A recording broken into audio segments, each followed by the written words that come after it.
They were all doomed until the girl pointed to him, the only human asterisk. He was just a test subject until she got curious. Commander.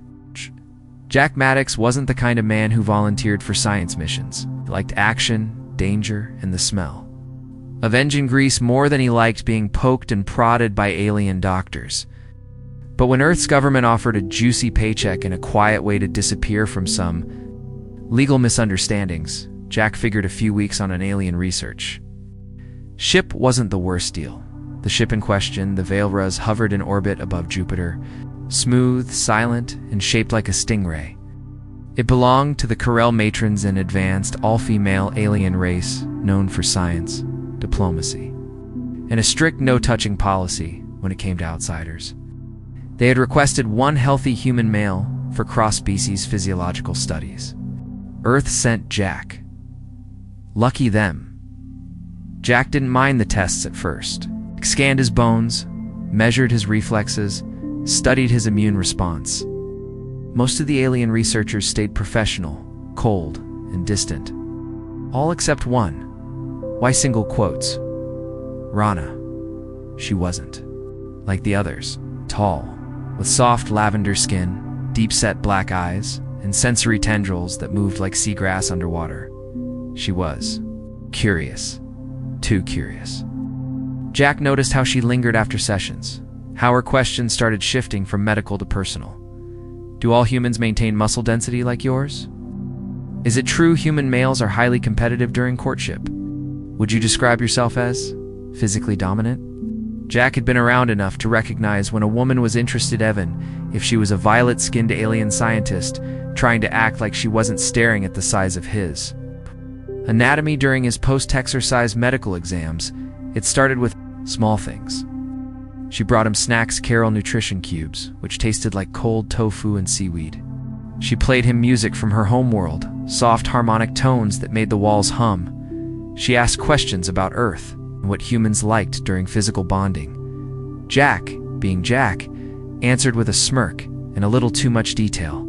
Her face flushed a deeper purple when he did.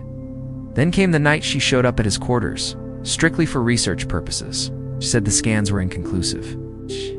She needed to verify physical compatibility manually. Jack raised a brow. Are you Mean with your hands? Rana hesitated, then nodded. Things moved fast after that. Turns out humans and Carol were very compatible, surprisingly so. Her tendrils reacted to touch in ways Jack hadn't expected, and she found out that humans had certain advantages in stamina, size, and intensity. Her body trembled under his touch, her voice lost its usual cold edge, and her scientific curiosity turned into something very real and very warm. Afterward, they lay tangled together, her head resting on his chest, tendrils twitching, slowly against his skin. Jack didn't say much. He didn't need to. Her body spoke for her, her breathing, her soft smile. The way she kept tracing little circles on his arm like she couldn't quite believe what had just happened. The next morning, the alarms went off. Not on the ship's system, but in the Carol Council chamber. Word had spread. A matron scientist had broken protocol with a test subject. Worse, she'd bonded with him. Corel society didn't allow mixing with other species, especially not romantically. It was scandalous, dangerous. Some called it treason. Urana didn't care. She stood before the matrons, chin high, and admitted everything. I touched him. I studied him. I bonded with him. I'd do it again. Jack stood beside her, arms crossed, looking like he'd punch the next alien who insulted her. She's the smartest being I've ever met, he said. And yeah, I like her. It's a lot. That wasn't the end of it, not by a long shot, because 2 days later, Rana started feeling sick. At first she thought it was stress, the hearings, the council meetings, the whispering behind her back. But her scans showed something else entirely. She was pregnant, which was supposed to be impossible. Carol and human DNA didn't mix so every textbook claimed, except it had. Jack took the news in stride.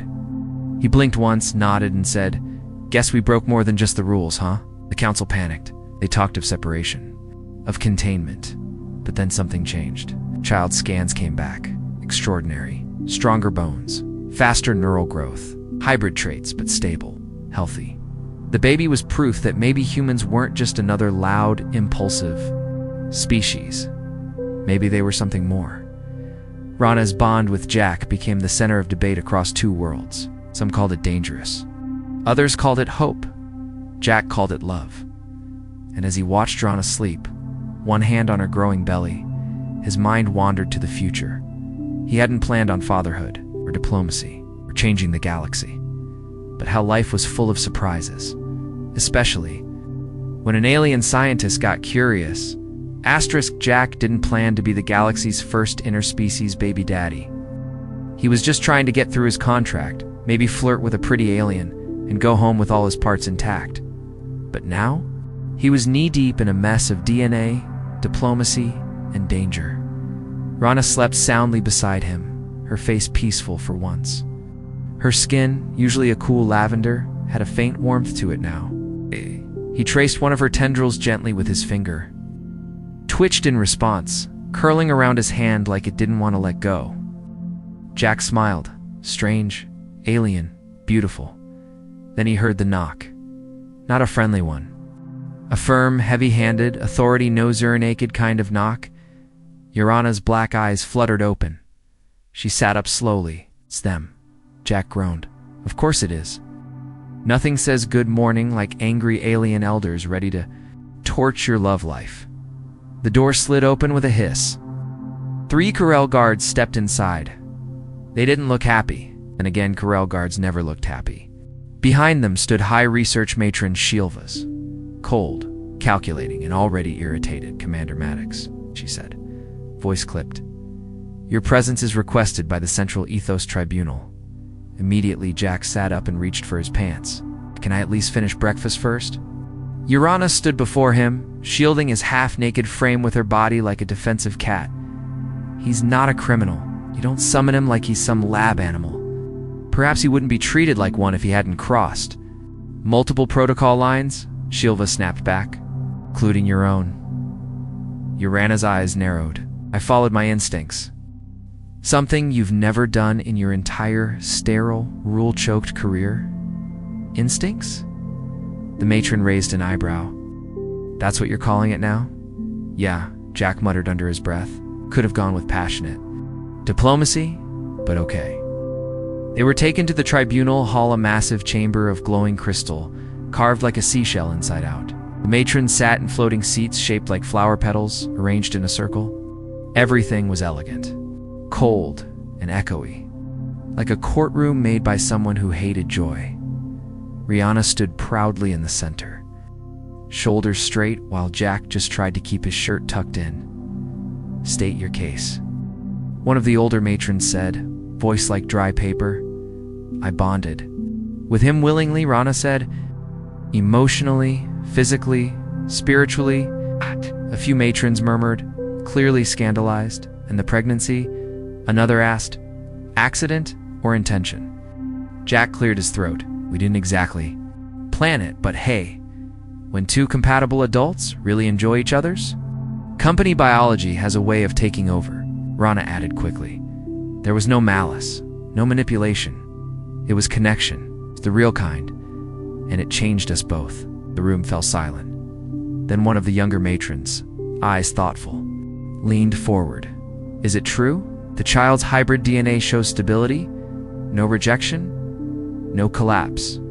Yes, Urana said. In fact, the child may have traits from both of us that surpass our individual species. Mean it's stronger. The elder asked sharply. Jack crossed his arms. We don't like the word stronger. We prefer gifted or next gen. The council buzzed with chatter. Some were excited, others terrified. A few looked like they were going to throw up. Outside, the galaxy was already catching wind of what was happening. News streams were ablaze with rumors. Human impregnates High Matron researcher, Carol baby boom ahead. Galactic politics rocked by love affair on Jupiter. Meanwhile, Jack and Urana were placed under diplomatic containment, which sounded a lot like house arrest, except the house had velvet walls, alien fruit bowls, and security drones outside every door. Jack tried to stay positive. "Hey," he said while slicing into something that looked like purple watermelon but tasted like minty soap. "At least we're not in a cell." Urana, now officially into her second trimester, paced the room. They're scared. Of the child, of what it means. If humans and Carol can create life together, it breaks centuries of biological assumption. It changes everything. Jack leaned back on the couch. "So, maybe everything needs changing." She stared at him. "You don't understand? Corel culture is built on predictability, tradition, inheritance. If something unpredictable happens, they don't adapt, they isolate." Jack stood and went to her, placing his hands on her belly. "Then maybe they need a reminder that adapting is what kept every species alive in the first place." She placed her hands over his. For a long moment, neither of them spoke. Then she whispered, "It kicked." He froze. "Seriously?" Nodded. "It's strong. Already like its father." Jack grinned. "I knew those push-ups weren't for nothing." Later that night, while the stars shimmered over Jupiter's storms, Rana sat beside him and murmured, "You humans? You're so strange, so wild. But when I'm with you, I feel more alive than I ever did in all my years of study." Jack tucked her under his arm. "You think this is strange? Wait till you meet my mom." They both laughed. But outside the velvet walls, decisions were being made. Dangerous ones. The matrons had called an emergency meeting with Earth's envoy, and someone on either side was about to propose a solution that could change everything again, or tear Jack and Rana apart for good. The real test hadn't even started yet. Asterisk Jack wasn't used to staying in one place, let alone a luxury containment suite wrapped in silk walls and guarded by polite but heavily armed alien drones. He'd seen prison cells with more freedom, but none with a bed that adjusted to your mood and a shower that scanned your stress levels before picking a water temperature. Still, Jack didn't like being boxed in. Neither did Y. She was quiet now, more than usual. Her tendrils barely moved, and when they did, it was slow, thoughtful, like a sea creature drifting in shallow water. The pregnancy was progressing faster than expected. Her biology was changing. Their child, whatever he or she would become, was growing stronger every day. And so was the pressure from both sides. Jack stood at the transparent wall that looked out toward Jupiter, its massive storms swirling like a painter's mad dream. "It's funny," he said. "Back home, people look up at this planet and see mystery, wonder. Now I look out and see trouble." Urana approached him slowly. "Earth's envoy arrives tomorrow. The matrons say the delegation includes medical officers, genetic specialists, and military advisors." Jack turned. "Military? What the hell for?" She met his eyes. "There's talk, quiet but growing. Some believe the child should be studied in full isolation." Jack's fists clenched before he realized it. "Want to take the baby? Some think it's too dangerous to let it grow without constant monitoring. They think it might evolve unpredictably." He stared at her. "They're talking like it's a weapon." Rana looked down, her voice tight. "To them it might be." Jack exhaled slowly, rubbing the back of his neck. "You know, I thought dealing with pirates and smugglers was stressful. But this is worse. Because I can't shoot anyone." Rana let out a soft laugh, her first in days. He stepped closer, placing his hands on her belly, now visibly rounded. "Nobody's taking you, or the baby. They can try, but they'll have to get through me." She leaned into him. "They'll go through me first." They held each other for a long time, two species caught in something bigger than either of them, bound by the most ancient force in the universe, love, and a little reckless biology. That night, a message came, an encrypted ping from Earth's delegation. Delivered directly to Jack's suite by a floating orb that looked like a metallic jellyfish and sounded suspiciously like a polite but annoyed British butler. The message was short and cold. "Commander Maddox, you are to report to the human liaison chamber at 0900 Standard Time. Collision, genetic liability, and cross-species security protocols." Jack read it twice, Urana saw his jaw tighten. They're going to try to separate us. He nodded. Let them try. The next morning, he walked into the human chamber flanked by 2 Corel guards. He didn't need them. He would have walked in shirtless if they let him. But protocol demanded a display of cooperative neutrality. Fancy words for don't punch anyone. The Earth delegation sat behind a long, curved table. Men and women in dark suits, their faces carved in stone. At the center sat General Alston. It's an old war dog with cold eyes and a voice like gravel in a blender. Commander Maddox Alston began. You've caused quite a stir. Jack shrugged. Good to know I still got it. Hey, this isn't a joke. Snapped a doctor to Alston's left. You fathered a hybrid being that science deemed impossible. The child carries unknown genetic risks. Do you realize what that means? Jack sat down, stretched out like he owned the room. It means biology got creative. Again. A younger officer leaned in.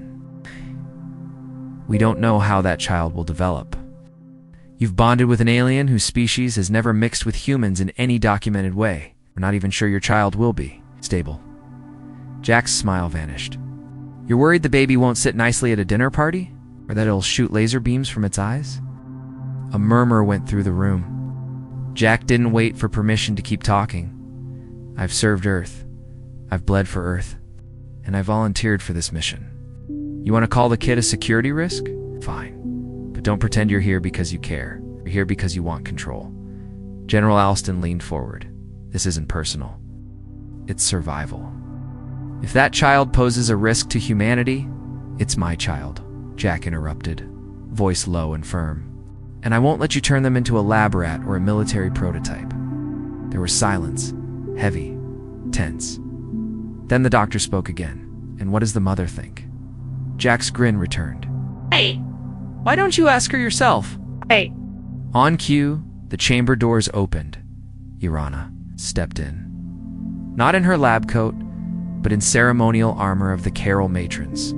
Elegant, regal, armed with history. My name is Urana Dralai, she said, her voice echoing with strength.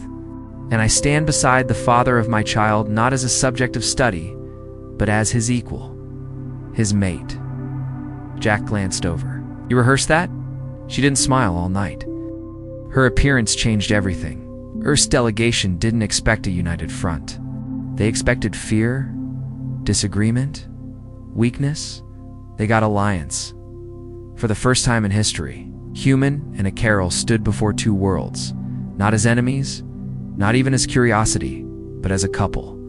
As future parents, Jack leaned in toward the mic on the table. So, who's going to babysit? The tension cracked. Even Alston looked amused, little. The meeting ended in stalemate. No removal, no forced medical custody. Not yet, but it wasn't over. That night, as Jack and Urana returned to their quarters, she clutched his hand tightly. They're afraid. He nodded. They should be. Because they don't understand yet? Understand what? She asked. He looked down at her, his grin soft now. That we're not a mistake. We're the future. And in the quiet that followed, the baby kicked hard enough to make Urana gasp. Jack placed a hand over her stomach and whispered, "Takes after me already." She smirked. You wish? But neither of them knew what came next, because in the shadows of the stars, someone else had started watching, and not everyone in the galaxy wanted a future where humans and aliens loved freely. To some, this child wasn't hope. It was a threat, and they were already making plans to end it. Asterisk. They came for them in the middle of the 3rd night. No warning. No formal charges. Just silent boots, cloaked ships, and a tranquilizer dart that missed Jack by half an inch. The Thren Collective didn't believe in negotiations. A rogue alliance of purist xenophobes from multiple species, they viewed interbreeding as biological corruption. To them, Jack and Urana's unborn child wasn't a miracle light, was a weapon. A symbol that needed to be erased before it unraveled centuries of fear-based order. They weren't supposed to reach the Corel research vessel at Al-Protected, patrolled, diplomatically neutral. But the Collective had infiltrators in every set. Council, Every fleet. That night, they slipped past the sensors and went for the heart of what they feared most, the baby. Jack heard the hiss of the door override and was up in a flash, shirtless but armed. Urana barely had time to roll off the bed before the first flashbang cracked through the room. "Get behind me," he shouted, raising the plasma pistol he'd technically smuggled aboard on day one. 3 armored figures stepped through the smoke, weapons raised. "Stand down," barked the lead one in distorted, Carol-accented English. Jack didn't. He fired. The bolt caught one in the shoulder, spinning them into the wall. Rihanna ducked under the bed, one arm protectively around her belly, the other clutching a pulse beacon. She tapped it 3 times. Emergency call to the ship's core. The intruders returned Firestone rounds, designed to disable without damage. But they weren't firing at Jack. They were aiming for her and the child. Rage flared behind Jack's eyes. Oh, hell no. Moved like a street brawler. Fast, brutal, reckless. One attacker went down with a crushed faceplate. Another staggered from a throat punch that would have made a Marine proud. But the third got past him. Urana screamed as the attacker lunged toward her. Then the blast door hissed and exploded inward. A squad of Carol guards stormed the room, sleek and silent. In their light armor robes, they subdued the intruders in seconds, weapons crackling with electric arcs. It was over in less than a minute. Rana lay in Jack's arms, trembling but unharmed. His bare chest was marked with plasma burns and bruises, but his grip didn't. "Lucine." She looked up at him, breathless. "You didn't hesitate." "I never do when someone threatens my family." She blinked, those black eyes wide. "You called us a family." Jack paused, then kissed her forehead. "Yeah, guess I did." By morning, the news had spread. Assassination attempt on Carol human hybrid FET. Screen and newsfeed across 2 systems lit up with reports, footage, speculation. And just like that, Jack and Urana went from unusual to symbolic. Their love wasn't just personal, anymore it was political. Suddenly, everyone had an opinion. Earth's diplomatic corps demanded better protection, the Corel Senate declared. The attackers, galactic terrorists, and other factions, quiet, powerful factions, started whispering. Could this human's resilience, this child's mixed genes, signal the next step in evolution, or the end of thousands of years of purity? Urana sat in the medical suite later that day, one hand on her belly, the other holding Jack's fingers. Monitors hummed softly. The baby's heartbeat pulsed through the room like a war drum. "It's strong," said the medic. "Even stronger than yesterday." Jack glanced at Rana. "Is that normal?" She tilted her head, tendrils twitching thoughtfully. "No, but nothing about this has been." He smiled. "Strong kid. It's probably going to be stubborn too, like their father." Leaned in close, brushing a kiss along the curve of her jaw. "You're not so bad yourself, doctor." She smiled, but there was fear in her eyes now. Not for herself, for their child.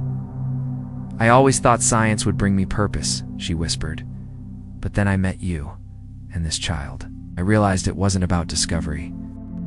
About connection?" Jack pulled her close. "Then let's protect that connection, with everything we've got." The ship's council convened a joint security session later that evening. Rana and Jack were invited but not exactly welcomed. Room buzzed with too many languages, too many agendas. Holoscreens floated with footage of the attack, genetic scans of the fetus. Earth-Carol relations data overlays. "This union cannot be allowed to destabilize our interstellar balance," said one Earth delegate. "We must consider relocating." "The subject to an undisclosed location," added a Corel senator. "You mean lock them away?" Standing up. "You want to turn us into exhibits in some floating zoo just because we make you nervous?" Rana stood beside him, eyes blazing. "You can't erase us. We exist. We created life. No amount of fear can change that now." A hush fell. One of the oldest matrons leaned forward slowly. "Perhaps," she said, "the time has come to stop fearing what is new." Jack raised an eyebrow, that a vote of confidence. "No," she said softly. "That's an invitation." Rana's eyes widened. To what? Come to the Galactic Accord Summit, the matron said. Present your case. Show them. Prove that this isn't contamination, but evolution. Blinked. You want us to? Parade our relationship in front of every major power in the sector? Precisely. Eh? Glanced at Y. Single quotes. Rana. She nodded slowly. Let's do it. That night, as they lay together under the starlit skylight of their suite, Jack whispered, You know this is going to get worse before it gets better. Rana turned her head, resting it against his chest. I know. They'll try to use us. Divide us. Break us. They'll fail, she said, fingers gently tracing the line of his jaw. He held her tighter. Good, because I'm not. Giving up on you, or this baby. Or whatever future we're supposed to fight for. Neither am I, she whispered. And neither is our child. As if in agreement, the baby kicked again stronger this time. Jack laughed softly. Definitely takes after me. Out! But outside, in the depths of space, a darker force was gathering. Out! One that didn't fear evolution and hunted it in the family. At the center of it all would be the first targets. The real battle was just beginning. The Galactic Accord Summit. Hadn't seen this much chaos in centuries. Delegates from 47 species arrived in orbit around the neutral moon world of Telvanus, each with their own beliefs, fears, and agendas. The usual diplomatic posturing was replaced by hushed conversations, sideways glances, and security checks that made even Jack sweat. They weren't there to talk about trade routes or mining rights. This time, they were there to meet the human. Who got a Carol matron pregnant? And the Carol scientist who let him. Jack hated the spotlight. He'd always been the kind of guy who preferred the shadows of a cargo hold or the cockpit of a gunship, but here he was, in a pressed formal jacket he couldn't button over his chest, holding the hand of the most brilliant woman he'd ever met, who happened to be 8 months pregnant with an alien baby. The baby that had changed everything. Urana's hand squeezed his tighter as they stepped onto the grand arrival platform, lit with ambient bioluminescence and floating camera. Drones. Her tendrils were tied into a ceremonial braid, her robes flowing like violet fire around her. Jack tried not to look nervous. He failed. The summit delegates watched. Them like hawks or whatever the tentacle-eyed equivalent of a hawk was in this quadrant. Jack could hear snippets as they passed. Is that him? I heard the baby already has telepathic markers. They say human DNA is dangerously aggressive, assimilates foreign genes. Jack muttered under his breath. Now, they're making us sound like space STDs. Urana smiled without turning her head. You do have infectious qualities. That earned a grin, but it faded fast as they reached the council hall's Cora colossal chamber shaped like a spiral galaxy, with delegates seated in tiers, each orbiting the center like stars around a sun. The central dais awaited them. So did the questions and the accusations. The first to speak was a red-scaled ambassador from the Velkthar Confederacy. Cold eyes, no lips, voice like sandpaper. Human. You claim this union was consensual? Jack stood tall. More than that, it was mutual. We fell in love. We chose this. Another delegate, a floating jellyfish-looking being with blinking. Chromatophore spoke next. And the child. Is it stable? Is it viable? Rana stepped forward, her voice calm but sharp. The child is thriving. I've run every scan. The genetic code is not only stable, it's adaptive, resilient. It is proof that we are not as different as we thought. That caused a stir. Whispers. Murmurs. Tension. Then came the voice no one expected. General Alston, Earth's representative. Jack had expected another grilling from him. Instead, the man stood and said, The child is human. And Carol? That makes it ours. Both of ours. Rana turned sharply, surprised. Alston gave Jack the smallest nod. Jack blinked. Did Alston just back us up? Later in the diplomatic suite provided to them, Jack paced like a caged predator. What's his game? Why this sudden support? Urana, sitting cross-legged on a zero-grav couch, replied, He's a strategist. He saw the crowd shifting. doesn't want Earth to look like the villain if this baby becomes a symbol. Jack sighed. That's just it. I didn't want to be a symbol. I wanted to be a dad. She looked at him with soft eyes. You are a dad and more. Knock interrupted them. Jack's hand immediately went to the concealed pulse blade. He always kept nearby, but it wasn't an attacker. It was her matron. Shilva's, the same councilwoman who once tried to get Jack removed. Now her face held something rare. Humility. We've run our own tests, she said, stepping into the room. Your Honor, your child exhibits a genetic bridge complex. It links neurochemical receptors from both species. It shouldn't be possible. But it is, Rana said, gently touching her stomach. Because we let it be. Shilvas took a long breath. The Corel matrons will recognize the child. Formally, and you, Commander Maddox, will be considered an allied protectorate. Of the Carol people? Jack snorted. Fancy way of saying I'm family? Yes, she replied simply.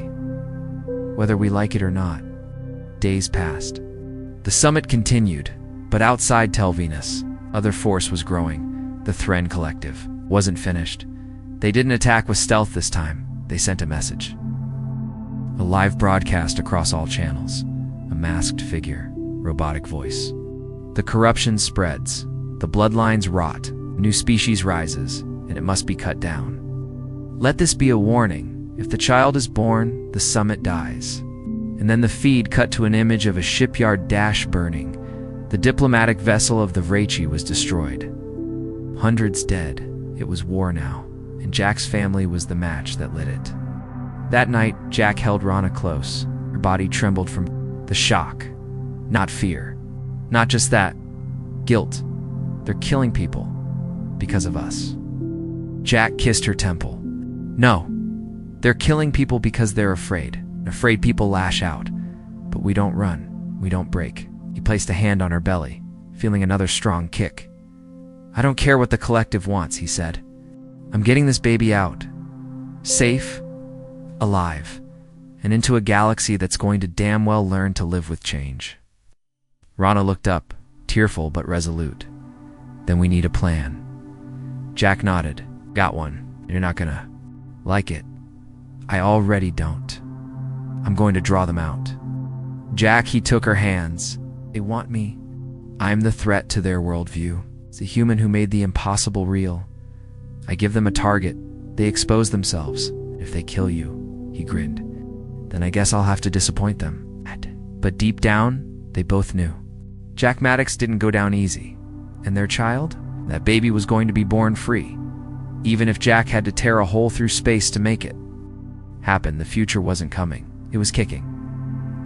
Jack Maddox had faced pirates, mercenaries, and bureaucrats with loaded smiles, but never an enemy who wanted to erase his child from existence. Now, the summit on high alert and the Thren Collective threatening open war, he stood aboard a stolen Thren transmission pod, orbiting just outside the Tel Venus defense grid. A lone bait. His plan was simple and stupid. Broadcast a message across Thren frequencies. Make it personal. Make it loud. He sat in the cramped cockpit, cracked helmet at his side, a plasma charge wired to the nav console. Here's the message, he muttered, pressing record. The red light blinked. Hey, space fascists. It's me, the big bad human with the alien girlfriend and the hybrid baby you're so terrified of. Guess what? We're still here. Still kicking. Literally. He smirked, then leaned forward. You call this child an abomination? I call it a miracle. You call our love unnatural. I call it evolution. And if you think killing me will stop that future from being born, you clearly haven't studied human history. He paused. We don't go down. We go through. He hit transmit. 30 seconds later, the Thren fleet decloaked from dark space like wraiths. A half-dozen cruisers blinking into view just beyond the moon's orbit. Jack grinned. Gotcha. It's back on Tel Venus. Rana watched the transmission with clenched fists. He actually did it, she whispered. Shilvas turned from the screen. We have to pull him out. Rana was already moving, her tendrils alive with tension. He said they'd come for him. He wants them to. But we can't. can't let him do it alone. She turned to the control console and activated a neural override. You're not cleared. For ship access, bark to Carell technician. I designed the damn lockdown, she snapped. Override code, Maddox Protocol Alpha 1. The hangar doors opened, and Urana stepped into the cockpit of Ardent Ember, a diplomatic, scout-class ship with a modified gravelins and a brand new reason to break every rule in the book. Jack was running out of time. His little pod had no weapons, minimal shielding, and enough heat for maybe 2 more minutes of trash talk before the Thren got bored and vaporized him. Still nothing from the surface, he muttered. Great plan, Maddox. Seduce the scientist, get her pregnant, start a political revolution, then die in a box. He reached for the manual ejector handle just in case, and then space tore open. The Ardent Ember burst into view in a flash of violet energy, its solar fins flaring wide like the wings of some alien bird. Rana's voice came over. Comes hard and sharp. You're not dying today, Jack Maddox. He grinned like a man already halfway to heaven. Took you long enough? You baited 6 warships? I had to change into something more maneuverable. She banked hard, drawing fire from the Thren-led ship. Twin plasma lances hissed through the void as she rolled under them, flipped the Ember, and returned fire. A direct hit blew out one of the Thren's sensor arrays. Nice shot, Jack said. I'm aiming for dramatic effect. More Thren ships spread out, attempting to flank. Back on Telvonis, alarms rang as defensive satellites spun into formation. The Council was frozen. Protocols, treaties. Too slow. So Urana broke them. This is Dr. Urana Drelai, bonded to Commander Jack Maddox, speaking to the Thren Collective, she said, opening all local frequencies. You fear our child because it proves your worldviews are obsolete.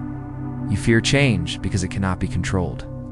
Another shot grazed the Ember's hull. She didn't flinch. But change doesn't ask for permission, and neither do I. Her voice cut through the stars like a blade. Jack had slipped into the Ember's rear chamber by then, cradling a portable pulse cannon and watching the enemy formation tighten. All right, love, he said, clipping into a crash harness. Time to do something really reckless, Rana replied. Define reckless. Jack pointed to the enemy flagship. We board it. That's suicide. Human initiative. She closed her eyes, then nodded. Then let's be impossible together. They triggered the Ember's short-range warp core, overloaded it just enough to create a localized grav shockwave. The Ember vanished and reappeared 60 meters from the Thren's command ship. Jack launched first, propelled by a magnetic suit that burned like hell. Rana followed, using her people's agile propulsion tech. They crashed through the outer hull like twin comets of defiance. Inside the enemy bridge, chaos erupted. The Thren weren't used to hand-to-hand combat, or Carell plasma blades, or a human swinging a cannon like a sledgehammer. Jack took 3 down in seconds. Urana sliced through another with clinical precision, her tendrils flaring with fury. Then came the commander, 7 feet tall, armored, breathing through a mask shaped like a skull, aimed at Urana's belly. Jack tackled him mid-shot. He crashed against a power core, sparks flying. Jack took the blast across his back but didn't stop. He slammed the Thren leaders. Head into the consult. Weiss then stood, panting. No one threatens my family, he growled. By the time the Telvenus defense ships arrived, the Thren fleet was in disarray. Ow. Their flagship disabled, command severed. Ow. The rest turned tail and vanished back into the void. At? The battle was over, but something bigger had begun. A week later, the summit resumed. This time the mood was different. Jack and Urana didn't just speak. They testified about love, about survival, about how strength isn't just measured in weapons or ships, but in what 2 very different people can create together. The vote passed. By a slim but decisive margin, the accord recognized hybrid unions. New laws were proposed, protections, resources, rights, and the child growing inside Urana is now officially registered as the first recognized heir of 2 civilizations. That night, in their new quarters, Jack sat beside Urana as she reclined, one hand on her belly, I think it's almost time, she whispered. He kissed her hand. They won't be born into fear. No, she agreed. Be born into possibility. He looked out the viewport, where dozens of ships, human and corral, flew in peaceful formation. Jack smiled. Welcome to the future, kiddo. The child kicked once more as if answering. The galaxy wasn't. Ready, but ready or not, the future had arrived. The child was born during the 7th rotation of Telvanna's twin moons. Under a sky lit by 1,000 ceremonial flares, every window in the Accord Citadel glowed a soft blue as a sign of interstellar observance.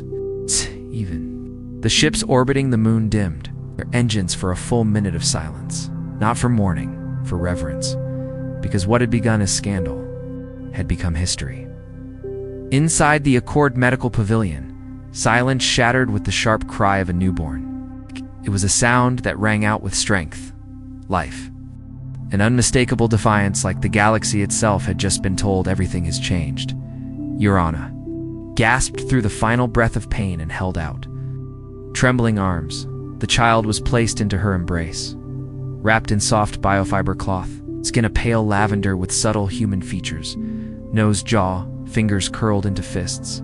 But what struck everyone in the room wasn't the appearance, it was the eyes. Midnight black irises like Urana-S, but glowing faintly around the edges with earthborn amber, not artificially, not from some implant. It was natural, a convergence. Jack stood at her side, bruised, grinning, eyes misted over. Well, would you look at that? He said, his voice thick with awe. Perfect little hybrid chaos gremlin. Rana laughed, exhausted but radiant. That's not going on the birth certificate? The attending doctor, a three-eyed selenite, cleared his throat. Do you wish to enter the name into the Accord archives now? Jack and Rana looked at each other. Together they said, Sora Ellen Maddox Streli. Sora, meaning bridge between worlds in Old K, is Ingletted Ellen, a human family name from Jaxius's mothers. Maddox Strela, the fusion of soldier and scientist. Earth and K, news of the birth, swept across known space like a gravity wave.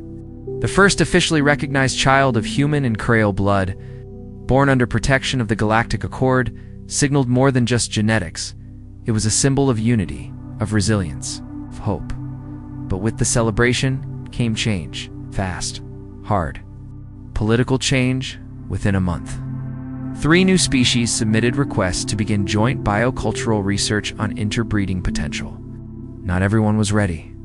Protests sparked. Some leaders condemned the Accord's ruling, but the wave couldn't be stopped because Sora existed, and that existence demanded a new kind of future. Life after the summit wasn't quiet for Jack and Urana, but it was good. Messy, honest, occasionally dangerous. They moved to Telvanna's Prima-neutral world recently opened for hybrid species. Their new home was a strange blend of glass and living crystal. Overlooking a canyon that sang in wind, Jack took up a role he never imagined. Father, diplomat. An unofficial representative of human instincts in the age of integration. He hated the title, but he loved the job because he got to tell their story. He got to remind species across the stars that survival wasn't just strength, it was connection. The ability to adapt, to love across boundaries, to fight for something that hadn't existed before and make it real. Rana returned to science, but not in the lab she taught. Thousands of students from dozens of worlds came to hear her lectures on cross-species compatibility, social evolution, and something she titled simply, the theory of shared instincts. She always opened with the same story. I met a human once, she would begin. He was loud, unpredictable, had absolutely no respect for protocol, and he changed everything. Sora grew fast, faster than anyone expected by age 2. She was already communicating in both Corellan harmonics and Earth's languages. Her brain was adapting at a rate so advanced that scientists from 5 planets had to rewrite the developmental charts. Jack just taught her how to throw a proper punch. Diplomacy's fine, kiddo, he'd say, tossing a soft foam block across the training mat. But sometimes the universe responds best to a direct approach. Sora would nod. Sirisan then body slammed him with terrifying toddler strength. Yarna swore she got that from his side. At age 4, Sora stood before the Accord, assembly uninvited, and walked up to the speaker podium while her parents panicked from the gallery. She looked around the room full of alien dignitaries and said, "Why does everyone keep saying I'm special? I thought we were all supposed to be." That line was quoted in headlines for months, out of the mouths of hybrid babes. One publication said, "Years passed, more hybrids were born, more walls came down, and eventually the question changed. Not, can we live together? But how do we raise a galaxy where difference isn't dangerous?" That was the world Sora grew up in. The world Jack and Yorana had created, one act of forbidden love at a time. Jack stood on the balcony one evening, watching the twin suns sink into the canyon beyond. His hair was a little grayer now. A few more scars marked his arms. But his eyes were the same, sharp, defiant, and filled with something rare for a man like him: peace. Rana slipped her arms around his waist. She was ageless, but her movements slower now, graceful in a way that spoke of years lived well. Sora ran across the yard, her boots kicking up dust. She was 12 now, taller than most of her human classmates, smarter than her teachers, and already terrifying in debate. "She's going to change the world," Rana said, resting her head against his back. "She already did," Jack replied. He turned to face her, kissed her softly. "You ever think about how it started?" he asked, a test subject and a bored scientist. He chuckled. "One wild night, and now the galaxy's rewriting policy." Uranus tendrils curled gently around his arm. "Best research accident I ever made." They laughed together because that was love. Messy, surprising, worth it. The stars twinkled above, ancient and endless. But somewhere out there, a small ship was being built, designed by human hands, powered by Curl fusion, and captained by a hybrid girl named Sora, who wore her parents' insignias on her sleeve. She didn't know where she was going yet, but she knew why. Because the future wasn't something you waited for, it was something you made. And she came from two species. It's crazy enough to do exactly that. The end. Asterisk.